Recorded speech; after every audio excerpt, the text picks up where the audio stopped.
Hello friends, कैसे हो आप सब। आज हम एक्सप्लेन करेंगे वन पीस के एपिसोड 1133 को। लास्ट एपिसोड में जिनी को किडनैप कर दिया गया था।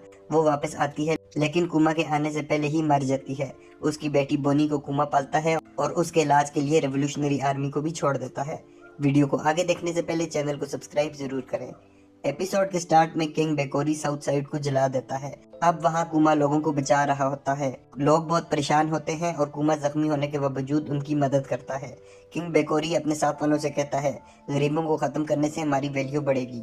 उसे बताया जाता है कि लोग उसके मेंशन के बाहर खड़े हैं। बेकोरी कहता है, दो चार को मार दो, सब डर जाएंगे। कुमा वहाँ आता है और बहुत गुस्से में होता है और सब सोल्जर्स को मारना शुरू कर देता है। बोनी दरवाजे पर कुमा का इंतजार कर रही होती है। कुमा बेकोरी के पास जाता है तो वो कहता है, मैंने सिर्फ गरीबों को ही मारा है। कुमा को याद आता है उसने एक बच्ची को उसकी माँ की लाश ला कर दी थी। बेकोरी कुमा पर फायर करता है और कहता है, तुम्हें पता है किंग को मारने की सजा क्या है। लेकिन कुमा उसकी बादशाह खत्म कर देता है। सेंट सैटर्न को बताया जाता है कि सोर्बे किंगडम का किंग बदल गया है। लोगों की खुशी के लिए कुमा किंग बन जाता है। कुछ लोग कुमा के पास आए होते हैं और पूछते हैं बोनी कहाँ है। वहाँ एक बड़ी लड़की भाग रही होती है। लोग कहते हैं ये तो जिनी वापस आ गई है। वो लड़की कुमा के पास आकर कहती है, जब मैं 10 साल की हुई तो डैड के साथ दुनिया देखने जाऊंगी।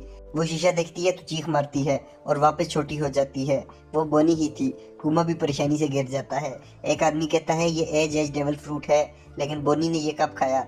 बोनी दोबारा बड़ा होने की कोशिश करती है लेकिन वो नहीं हो पाती। बाहर दस्तक होती है तो पुराना किंग बुलडॉग आया होता है। एक आदमी बोनी को उठाकर कहता है, बोनी बूढ़ी हो गई है, लेकिन वो पुरानी क्वीन कोनी होती है। न्यूज़पेपर में आता है कुमा एक जालिम आदमी है जिसने जबरदस्ती सोर्बे किंगडम पर कब्जा कर लिया।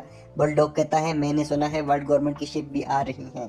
लोग परेशान होते हैं तो कुमा कहता है, मैं उन सबको हरा दूंगा, लेकिन फिर मुझे ये जगह छोड़नी होगी। मेरे बाद बुलडॉग तुम किंग बनना, बस तुमने बोनी का ख्याल रखना है। कुमा बोनी से कहता है, तुम यहाँ ही रुकना और सबकी बात मानना, मैं इस किंगडम को बचाने जा रहा हूँ। बोनी उसे गले लगाती है। नेवी की 3 वारशिप आई होती हैं जिन पर बेकोरी खड़ा होता है। वो सामने कुमा की शिप देखकर कहता है, यही जालिम है जिसने मुझे निकाला, तुम सब इसे मार दो। कुमा हवा में जाता है और नेवी पर अटैक करता है। कुमा सब शिप को तबाह कर देता है और उसके साथ पर वर्ल्ड गवर्नमेंट बाउंड्री रखती है। बोनी कुमा को मिस कर रही होती है और कहती है, मैं बड़ी होकर पायरेट बनूंगी। कुमा बोनी का इलाज ढूंढने के लिए हर मेडिकल आइलैंड पर जाता है लेकिन कोई उसकी मदद नहीं कर पाता। कुमा बहुत परेशान होता है और बोनी की फोटो देखकर रोता है। कुमा रेवोल्यूशनरी आर्मी से मिलता है। बेलो बेटी कुमा से पूछती है, क्या मैं ईस्टर्न आर्मी की कमांडर बन जाऊं, क्योंकि पहले जीनी थी। कुमा उसे इजाजत देता है। ड्रैगन कुमा से कहता है, वेगापंक से मिलो, वो जरूर बोनी की बीमारी का सलूशन निकाल देगा। कुमा वापस आता है और बोनी को लेकर वेगापंक के आइलैंड एग हेड पर पहुंच जाता है। वेगापंक कुमा को देखकर बहुत खुश होता है और कहता है, मुझे तुम्हारी बॉडी को एग्जामिन करने दो। वो बोनी को देखता है और बोलता है, मैं इस बीमारी का इलाज कर दूंगा। कुमा ये सुनकर बहुत खुश होता है। वेगापंक कुमा के टेस्ट करता है और कहता है, तुम बकिनियर हो लेकिन मैं तो गवर्नमेंट के लिए काम करता हूँ। कुमा बोलता है, मुझ में और बाकियों में फर्क कर रहे हो। वेगापंक कहता है, मैं तुम्हारे क्लोन बनाना चाहता हूँ जो नेवी सोल्जर होंगे। तुम्हारे पास बोनी के इलाज के पैसे तो नहीं हैं, ऐसे ही पेमेंट कर दो। मेरे सोल्जर सुपर ह्यूमन होंगे जिनके पास लेजर होंगी और वो दुनिया को बुरे लोगों से बचाएंगे।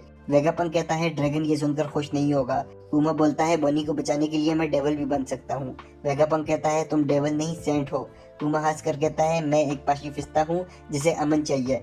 वेगापंक बोलता है, मैं यही नाम अपने सोल्जर्स का रखूंगा और इसके साथ एपिसोड खत्म हो जाती है।